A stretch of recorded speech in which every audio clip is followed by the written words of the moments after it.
Udumo kuNkulunkulu kweliphezulu nokuthula emhlabeni kubantu abathokozelwa nguye. uJesu Kristu inkosi.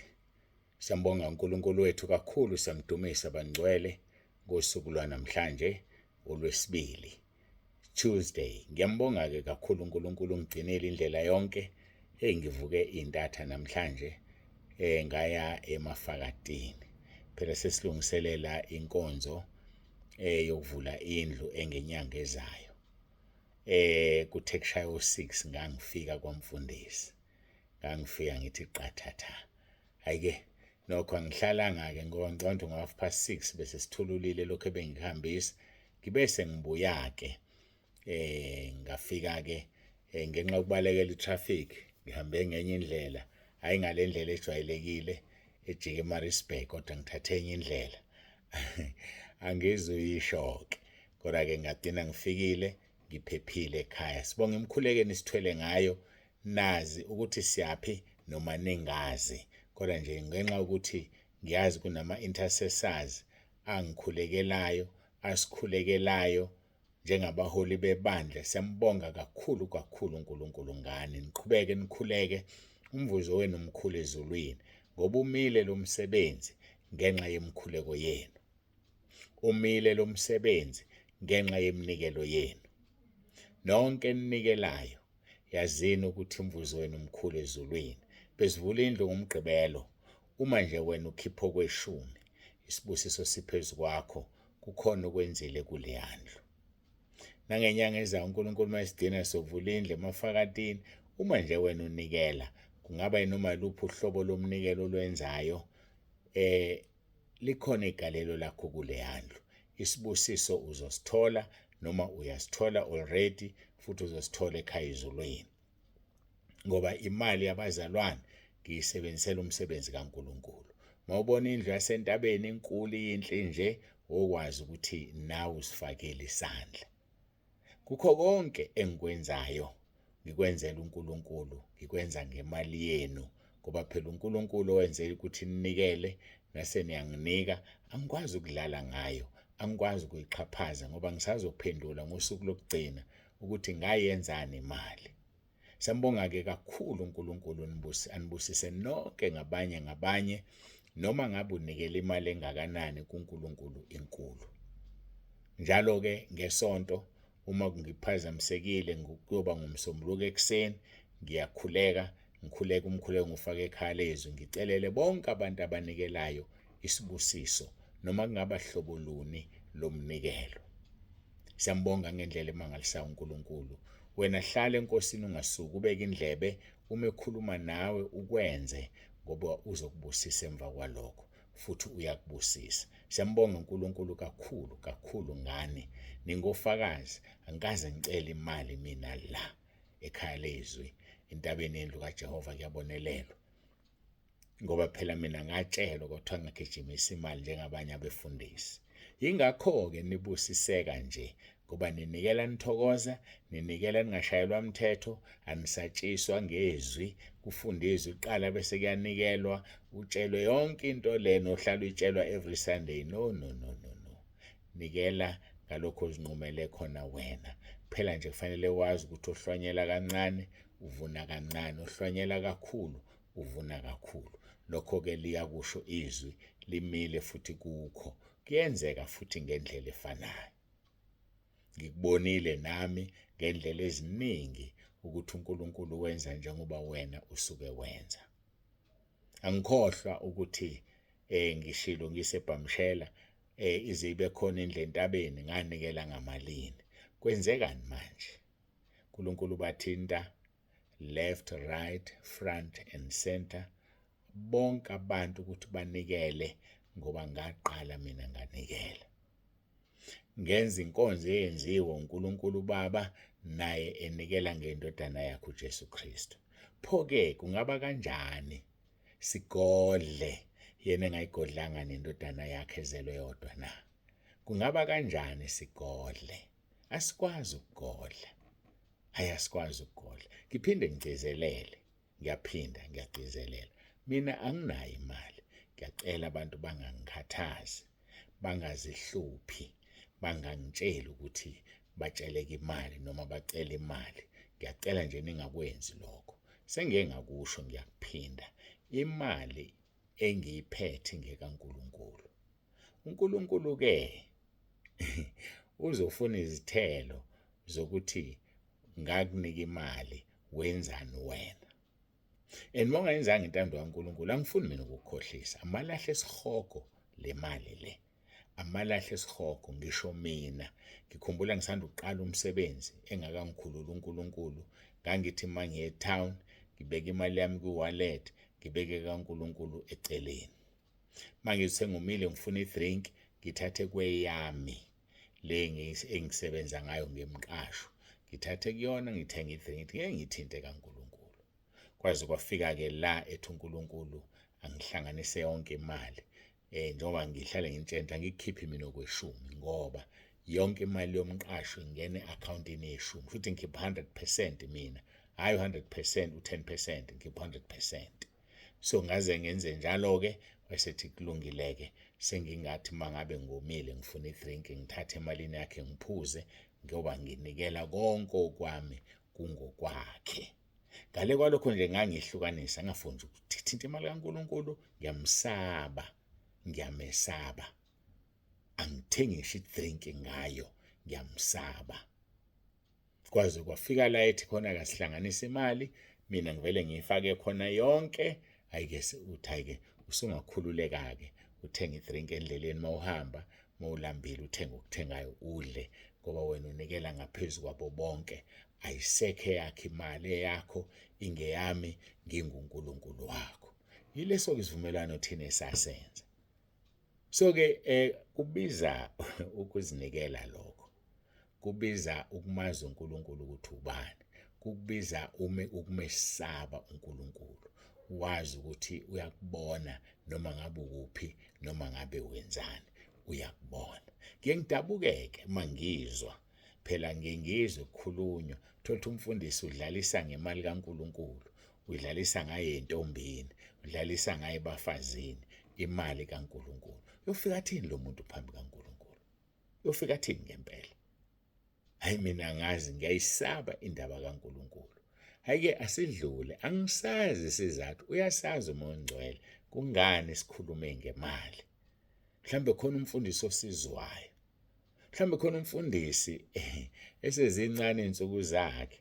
uNkulunkulu wenzela nje ukuthi amehlulele athi wezwa enkonzweni waqhubeka wena. Angazi. Kodwa-ke sengishilo. Angikwazi ukukuphindisela emuva. Futhi angisoze ngoba kuthiwa ngikusho.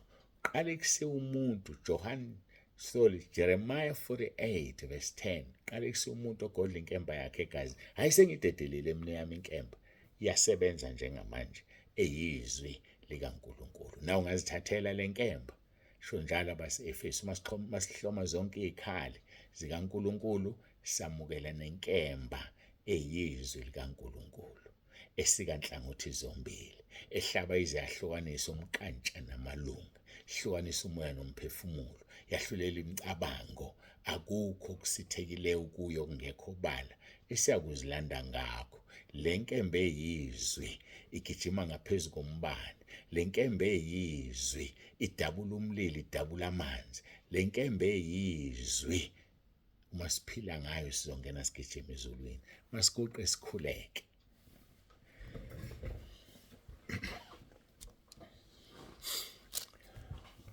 Baba Ngcwele, Baba olungileyo, uNkulunkulu wethu nomusa, siyathoba phambi kobuso bakho, sibonga uthando sithande ngalo. Sibonge kakhulu uNkulunkulu wethu ukuthi unguNkulunkulu kuthina singamadodana namadodakazi akho. Ngibonga Nkosi ukungigcina endleleni, buke bangibamba ubuthongo ngezwe ukuthi kuzokwenzeka ingozi at any given moment, kodwa wena njengoNkulunkulu wangibiyela, wangivikela, ngabuya ngiphephile. Ngiyakubonga Nkosi kakhulu. Siyakudumisa ngoba awukakathandi ngize ekhaya ngoba usabona ukuthi khona umsebenzi osasele. Ngenxa yalaba Nkosi onginikeze bona, ubonile ukuthi asikakafiki isikhathi. Ngiyabonga-ke Nkosi, ngisize ngiwenze umsebenzi, ngikhuthalela ukuziveza ngithembekile kuwe, ngisebenze esiqondisa kahle izwi leqiniso. Ngiyakubonga-ke Nkosi ngebandla othema ngilihole, ngingafanele ukuluhola. Ibandla onginikeze lona Nkosi ukuthi ngililethe kuwe lingcwele, lingenambimbi, lihlanzekile. Ibandla lasekhaya lezwi, ibandla esilithola ku-YouTube, ibandla esilithola entabeni yendlu kaJehova kuyabonelelwa. Lingelakho Nkosi akusilona elami, anginalo ibandla mina ngoba ngidalanga muntu. Babiyele ubagcine, basize Nkosi, balilalele izwi balenze. Nabagulayo baphilise, beke sakhe isandla phezu kokugula kwabo. Qalekisa izifo zabo ngegama leNkosi yethu uJesu Kristu ophilayo. Ngithi phezu kwale mzimba yabo uJesu Kristu inkosi, uJesu Kristu inkosi, uJesu Kristu inkosi. Phezu kwezinkinga zabo uJesu Kristu inkosi, uJesu Kristu inkosi, uJesu Kristu inkosi. Noma ngabe yiphi inkinga, noma ngabe yisiphi isifo, ngiyakhuleka uNkulunkulu wami, mabakhululwe ebuqelini besono. Siyazi amandla esono ngumthetho. Mabakhululwe ngo-Isaiah 61 verse 1. Ngibanikela kuwena-ke Nkosi ngalomzuzu. Ngithi akekho uNkulunkulu ofana nawe, akekho uNkulunkulu njengawe. Ushilo kuJeremiah 32 verse 27 wathi uNkulunkulu wenyama yonke, akukho okwahlulayo. Siyakubonga Nkosi. Kuverse 17 uthe udalile izulu, wawudala umhlaba. Yini ongeke ungayenzi na? Siyabonga-ke Nkosi, namanje iba nathi kule nkonzo ngomoya wakho ingcwele. Udumo lonke ngilinikeza wena lukufanele lungu lwakho. UnguJesu izolo, uJesu namhlanje, unguJesu ingunaphakade. Unikwe igama elingaphezulu wonke. Ngithi mangilibiza njengoba ngizolibiza nje, aguqa amadolo ezulwini, aguqa amadolo emhlabeni, azaguqena ngaphansi komhlaba. Uma ngisho isivumo, sisho sonke sithi uJesu Kristu uyinkosi. uJesu Kristu uyinkosi. uJesu Kristu uyinkosi. Inkazimulo yonke yakubaba ekhaya ezulwini. Amen.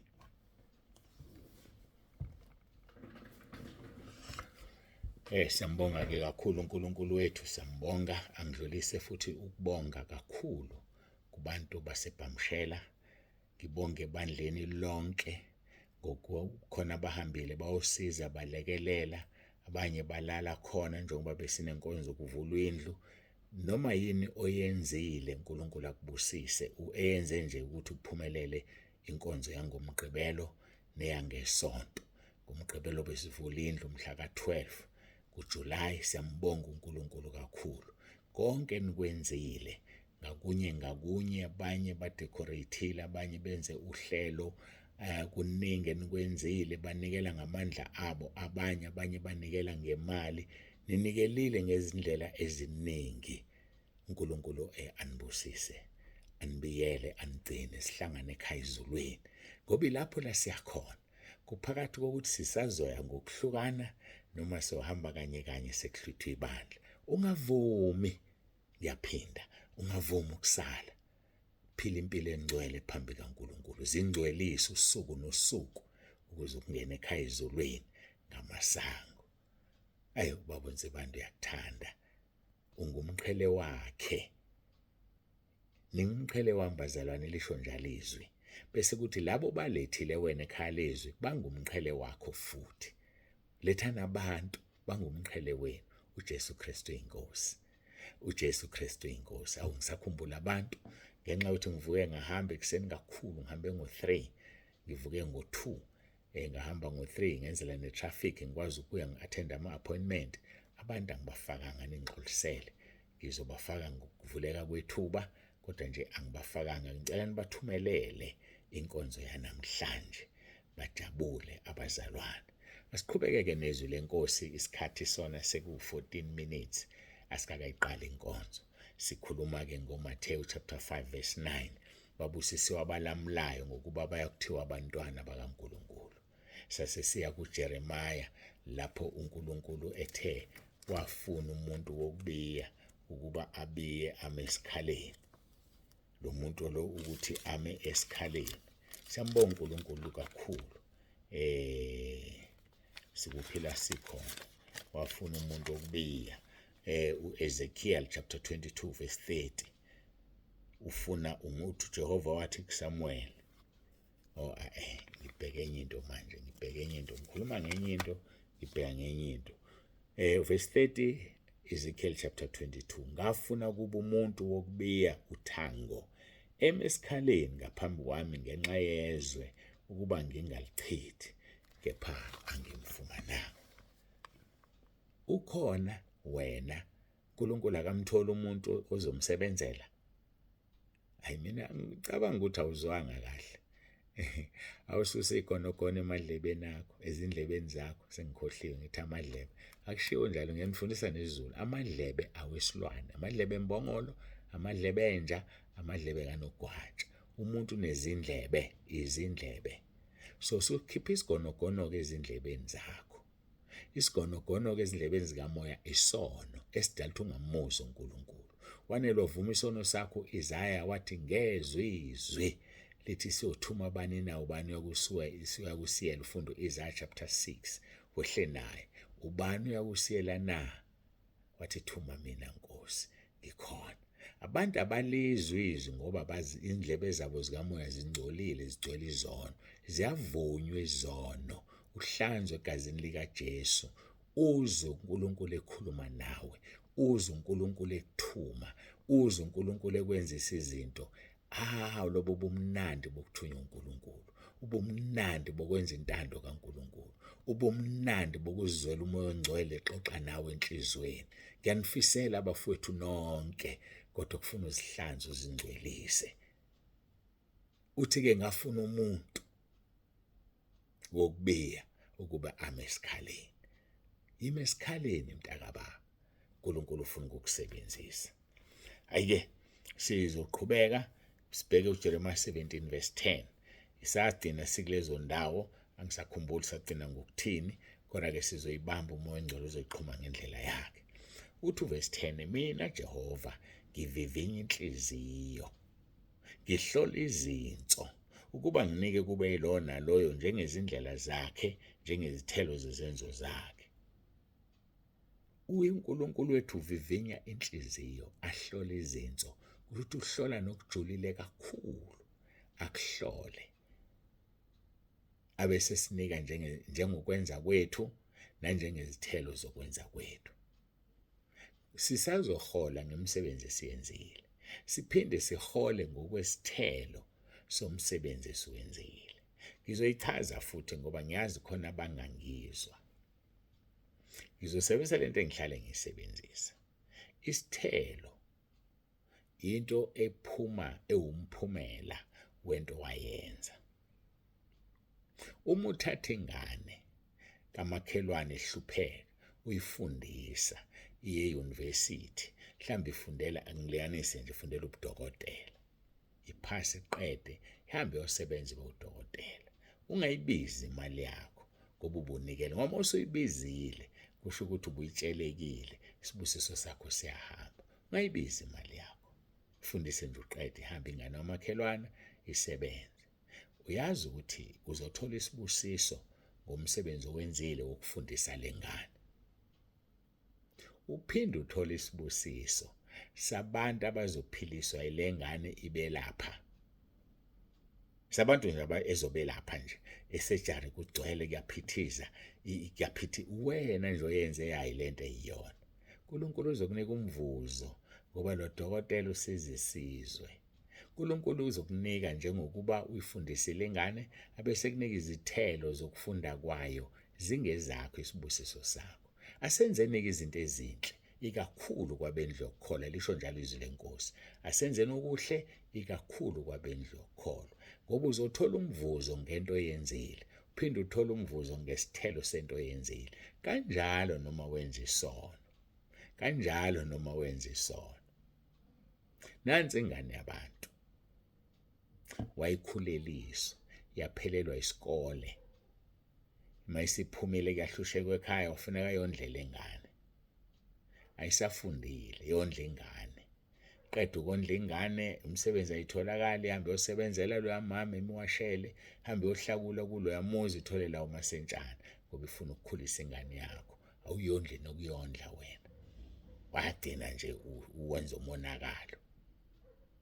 Uyazi ukuthi uzojeza, ujezele ukuthi walala nalengane ningashadile, ujezele ukuthi wayikhulelisa, ujezele ukuthi awuyondla ingane yakho esemathatha amacala.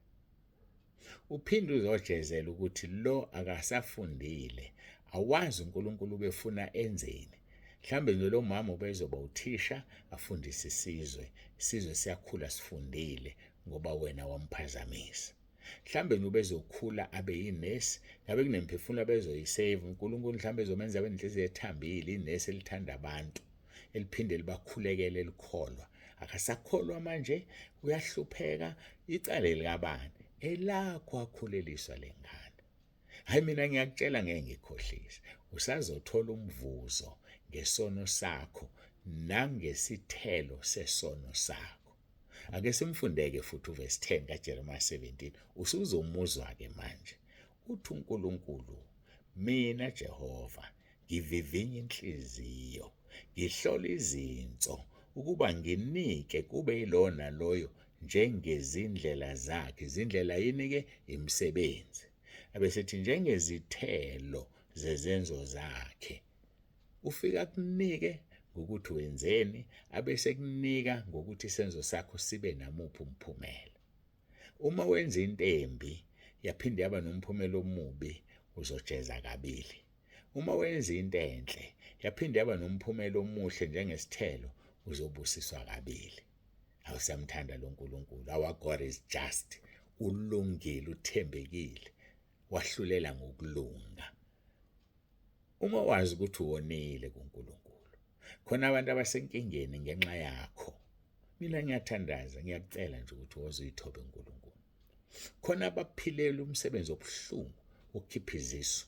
Ingane ingakhulelwa, yakwamambane kuthiwa uyena osizayo, ziyakhulelwa, uyazikhipha wena izisu.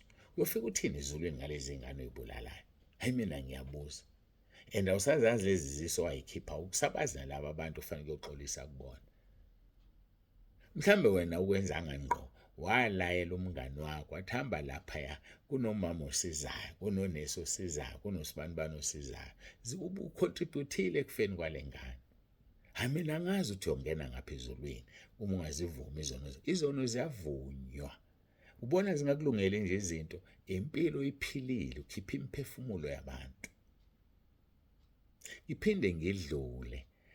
Thina bobaba sazi ukuthi izisu zikhishwa omama, kanti obaba babulala kakhulu.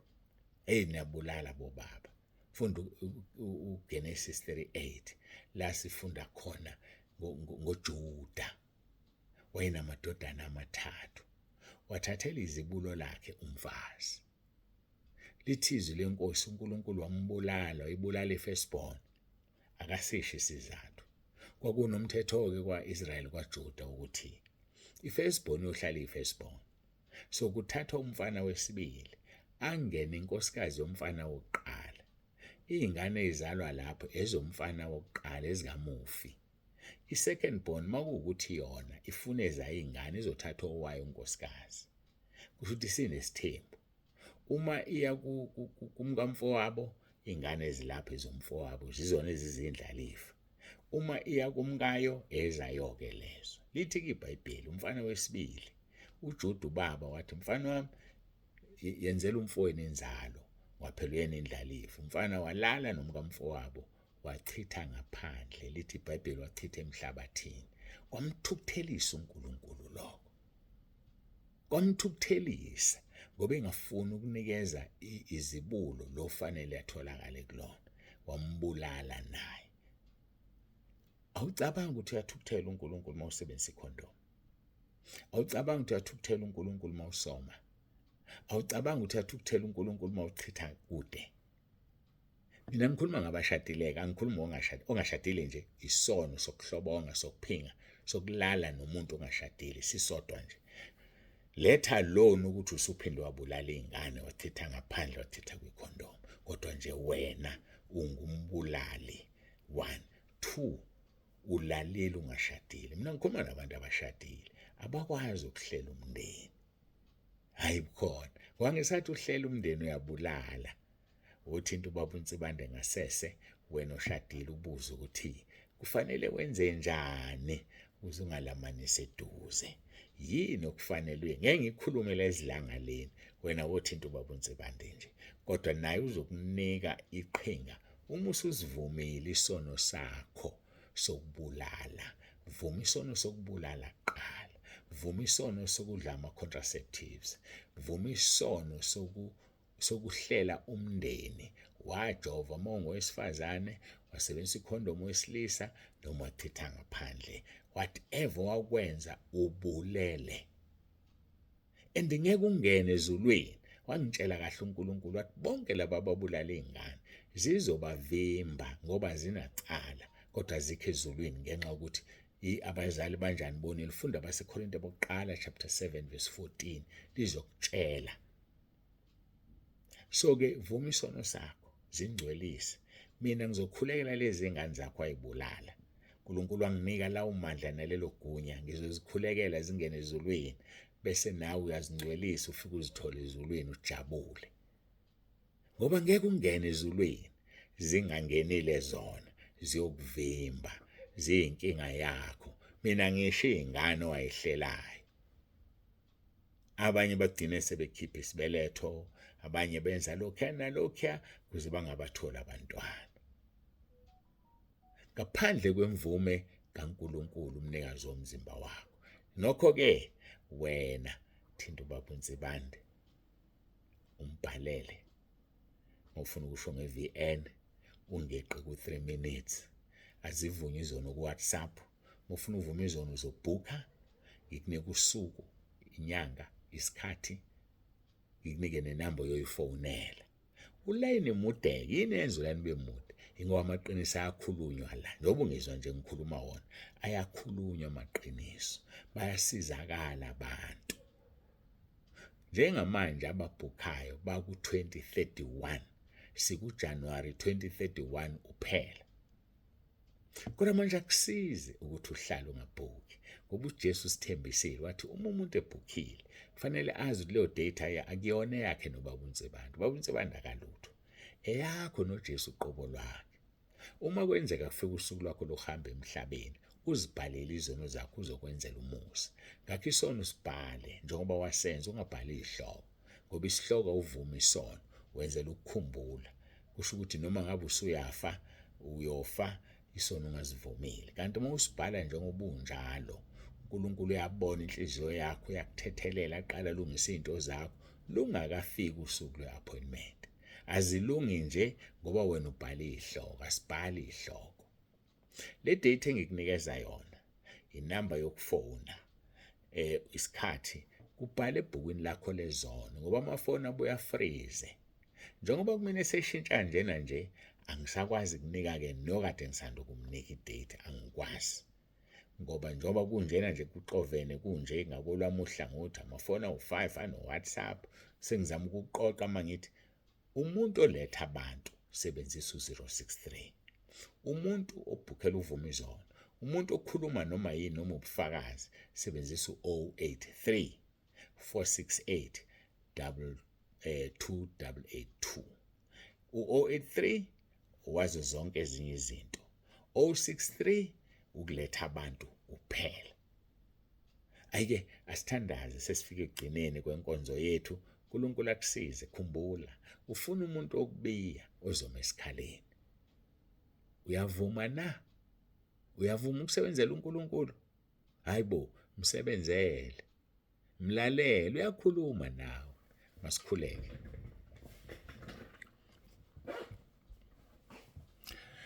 Baba Ngcwele, uNkulunkulu wethu nomusa, usokhulumile phakathi wethu ngomoya wakho ingcwele. Nami ngilalele, ngizwile, ngiwufakazi ukuthi ushilo wathi Inkosi ufuna umuntu ozoma esikhaleni, umuntu ozokwenza ukuthi izwe ungalichithi, ngoba lonakele lingcolile kodwa udinga amadoda kamoya.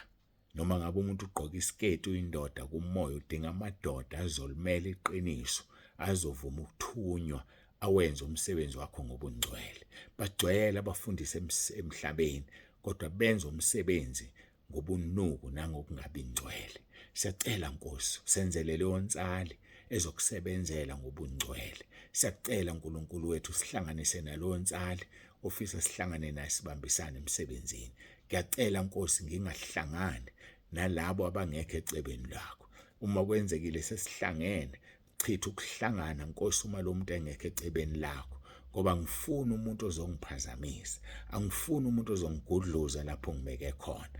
Nkosi ngisize bonke abangekho ecebeni lakho baqhelise eduze nami, bese usondeza abasecebeni lakho, sihlanganyele siwenze umsebenzi wakho sithandaze. Siyabonga uNkulunkulu wethu ngakho konke osenzela khona. Udumo lonke lungolwakho. uJesu Kristu inkosi. uJesu Kristu inkosi. uJesu Kristu inkosi. Amen.